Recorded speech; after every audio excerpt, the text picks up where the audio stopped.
होली आने वाली है, लेकिन होली से 8 दिन पहले बहुत महत्वपूर्ण होते हैं। इनको होलास्टिक कहा जाता है। इन 8 दिनों में बहुत सावधानी रखने की जरूरत होती है, नहीं तो पछताना पड़ता है। बहुत सारे अनिष्ट घटित हो जाया करते हैं। इन दिनों को ऋषि मुनियों ने अति संवेदन काल कहा है, जिसमें बहुत सारे जो ग्रह है वो बहुत उग्र हो जाते हैं। ऋषि मुनियों ने शास्त्रों में ये कहा है कि ऐसे समय में सभी शुभ कार्य बंद कर देने चाहिए। ऐसे समय में कोई भी जो शुभ कार्य है उसको नहीं करना चाहिए। कौन से शुभ कार्य है जिनको करने के लिए मना किया गया है? वो शुभ कार्य है कि जैसे सगाई है, शादी है, मुंडन है, गृह प्रवेश है, इसको नहीं करना चाहिए। किसी भी प्रकार की इन्वेस्टमेंट इसमें नहीं करनी चाहिए।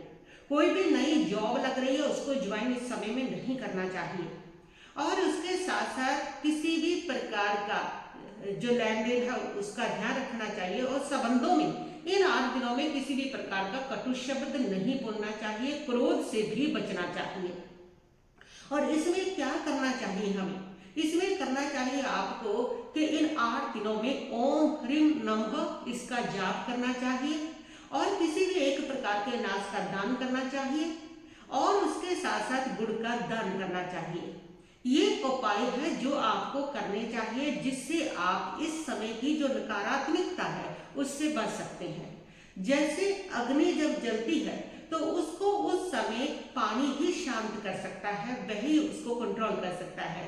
इसी प्रकार इन 8 दिनों में नकारात्मकता की अग्नि जलती है और ऐसे समय में आपका जो आध्यात्मिक है, आपके जो पुण्य कार्य है, आपका जो दान है, आपके जो शुभ भाव है, वो ही आपको इस अनिष्ट से बचा सकता है। इसीलिए इस समय में सारे शुभ कामों को जो भी आप करते हैं, जो भौतिक शुभ काम है, उनको रोक करके मात्र शुद्ध काम जो आत्मा के लिए है, जो पुण्य के लिए है, जो आपके कल्याण के लिए है, उन शुभ कार्यों को करने के लिए कहा गया है। इसलिए ये समय जो है वो बाहरी कामकाज का नहीं है। बाहर के काम काजों को रोक करके ये समय आपको अध्यात्म को देना चाहिए। ये एक ऐसा स्टॉक है कि इन 8 दिनों में जो जो विशेष दिन आते हैं उन दिनों में किया हुआ आपका दान पुण्य, आपकी आध्यात्मिक साधना, जब आप बहिर्मुखी होते हैं और दुनिया के वो भौतिक काम करते हैं, उस समय आपको बहुत सारे अनिष्टों से आपका वही भाग्य, आपका वही पुण्य और आपका वही किस्मत जो है वो बचा लेती है। और आप कहते हैं कि मेरा कोई दिया लिया आगे आ गया जो मैं इस मुसीबत से बच गया। इसलिए ये दिन बने होते हैं कि इसमें आप कुछ पुण्य को स्टॉक करके रख ले, कुछ शुभ कामों को स्टॉक करके रख ले, जो मुसीबत में तुम्हारे लिए ओट बन सके। तो ऐसे ऐसे दिन बीच में आते रहते हैं जो आपको अध्यात्म की ओर मोड़ते हैं और आपको बहिर्मुखी से अंतर्मुखी होने को कहते हैं, ताकि आपकी आत्मा की भीतर की जो ऊर्जा है उसका जो है वो स्टॉक बना रहे, भीतर की जो ऊर्जा है वो प्रबल बनी रहे, ताकि आप सभी मुसीबतों से, सभी कष्टों से, दुनिया के दुखों से आराम से लड़ सकें।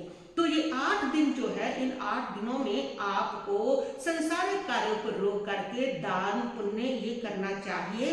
तो ऐसे में आपके ये 8 दिन जो है वो अच्छे निकल सकते हैं। इन 8 दिनों में शुभ काम करने से लोगों का अनुभव है, लोगों ने देखा है, जिन्होंने इन 8 दिनों में शुभ काम किए हैं उनको इस प्रकार की प्रॉब्लमें आती है और वो बहुत ही कोई सफल सक्सेस नहीं रह पाए हैं, उसमें बहुत सारी मुसीबतें उनको पहुंची है।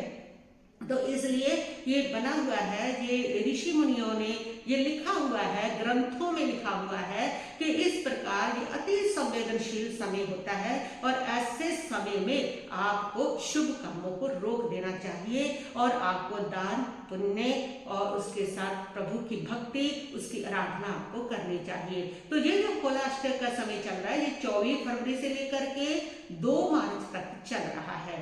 तो इसके लिए मैं आप सबके लिए प्रार्थना करती हूँ, मंगल कामना करती हूँ कि ये जो संवेदनशील समय है वो आप सबका अच्छा जाए। और उसके साथ ही मैं अनंत परमात्मा से ये प्रार्थना करती हूँ कि जिस प्रकार अग्नि में सारी नकारात्मकता जल जाती है, उसी प्रकार आपके सारे भय होली आने से पहले पहले इन 8 दिनों में सारे डर, सारे कष्ट, सारे तकलीफ, सारे दुख, सारे मुसीबत आपके समाप्त हो जाएं। आपके जीवन में सुख शांति आए, रिद्धि सिद्धि आए, समृद्धि आए, आपके घर में प्रेम बढ़े, एकता बढ़े और आपके जीवन में सुख आए। और उसके साथ साथ आप अध्यात्म के पथ पर भी बढ़े, अपने अंतर्मुखी भी बने।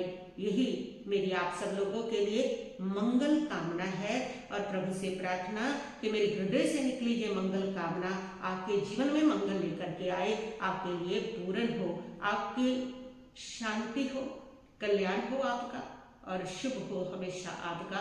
इन्हीं भावनाओं के साथ बस मैं अपने वक्तव्य को यहीं पर स्थगित करती हूँ। ओम शांति शांति भव।